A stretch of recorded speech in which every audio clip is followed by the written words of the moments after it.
똥차 가고 벤츠 온다? 똥차 가고 벤츠 온다는 말을 우리는 종종 사용하게 됩니다. 객관적으로 단점이 있었던 연인을 떠나보낸 사람에게 사용하곤 하죠. 보통의 경우에는 연인과 헤어진 친구를 위로할 때 많이 쓰는 것 같습니다. 그 사람 어차피 별로였던 사람이었어. 잘해줬다. 라고 이야기하면서 말이죠. 자기 스스로 떠나간 사람을 생각하면서 사용할 수도 있을 것 같네요. 떠나간 사람이 똥차였다고 생각하면서 정신승리할 수도 있겠습니다. 만약 상대방이 정말 똥차였다면 당신은 어땠을까요? 벤츠였을까요? 오늘은 이 말을 자세히 파헤쳐 보도록 하겠습니다. 아무튼 벤츠는 좋은 차의 대명사인 건 확실한 것 같네요. 우선은 기본적으로 똥차하고 벤츠 온다는 말은 어느 정도 맞는 말이 아닌가 싶습니다. 사람은 나이를 먹어가면서 경험치가 늘어나고 새로운 것들을 배우면서 앞으로는 같은 실수를 하지 않겠다는 생각을 많이 하게 되니까요. 같은 실수를 한다고 하더라도요. 싫어하는 조건을 가진 사람을 만나지 않을 수도 있고 자기 자신이 실수했던 부분이 있다면 실수를 반복하지 않으려 노력할 겁니다. 그러면서 자연스럽게 조금씩 더욱 성숙한 존재가 되어가고 더 좋은 조건의 사람을 만날 수 있다고 생각합니다. 그것은 곧 자기 자신이 더 좋은 사람이 되었다는 것을 의미하죠. 그런데 저는 이런 말씀을 드리고 싶어요. 나에게 똥차가 누구에게나 똥차는 아니며 나에게 벤츠가 누구에게나 벤츠는 아니라고요. 그리고 하나 더 말씀드리면 나는 누군가에게 똥차이진 않았을까 하는 생각을 해보아야 됩니다.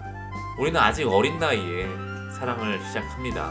물론 나이 들어서도 사랑에 대한 책임감이 강하지 않은 사람들도 있지만 보통의 경우에는 어린 나이에 책임감보다는 순간의 욕망에 사로잡혀 행동하는 경우가 많습니다. 한순간의 실수가 자신을 똥차로 만들고 상대방에게 지워지지 않는 상처를 줄 수도 있죠. 누가 봐도 똥차 같은 행동을 한 사람도 있고 딱 한 사람에게만 똥차 같은 사람도 있을 수 있습니다. 우리는 사람을 함부로 판단해서는 안 됩니다. 똥차였던 그 사람도 배우고 성장하면서 벤츠가 될 수 있으니까요. 내가 그렇게 만들지 못했던 것은 아닐까 생각해 봐야 됩니다. 연인은 언제나 서로 영향을 주고받기 마련이죠. 사랑은 기본적으로 서로가 서로를 발전시켜 나가는 감정이기 때문입니다.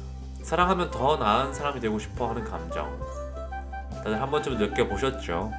사랑을 하고 있는데 내가 나답지 못하고 내 할 일도 제대로 하지 못하고 앞으로 나아가고 있다는 생각이 들지 않는다면 사랑을 하고 있는 건지 집착이나 감정의 관성에 의해서 관계를 유지하고 있는 것인지 진지하게 생각해 보아야 되겠습니다.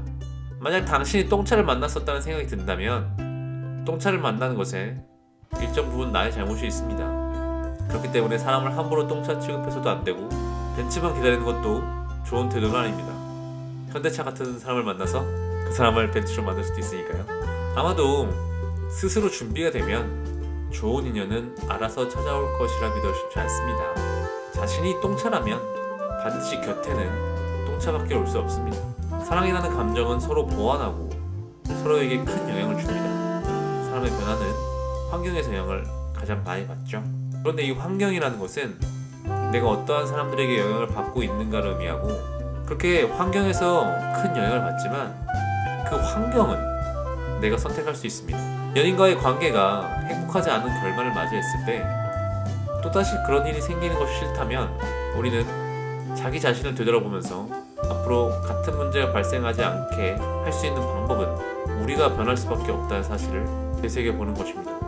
자신이 아닌 외부에서 문제를 찾으려 한다면 문제를 해결할 수 있는 방법은 결코 찾을 수 없을 것이니까요. 똥차를 만났던 경험이 있으신가요? 아마도 당신도 똥차였을 거예요. 하지만 걱정하지 마세요. 사람은 대부분 처음에는 똥차입니다. 똥차일 수밖에 없어요. 그리고 또 계속 똥차로 낭만있는 경우는 거의 없습니다. 걱정하지 마시고요. 그저 오늘 하루를 열심히 살아내 봅시다. 감사합니다. 행복한 하루 되세요.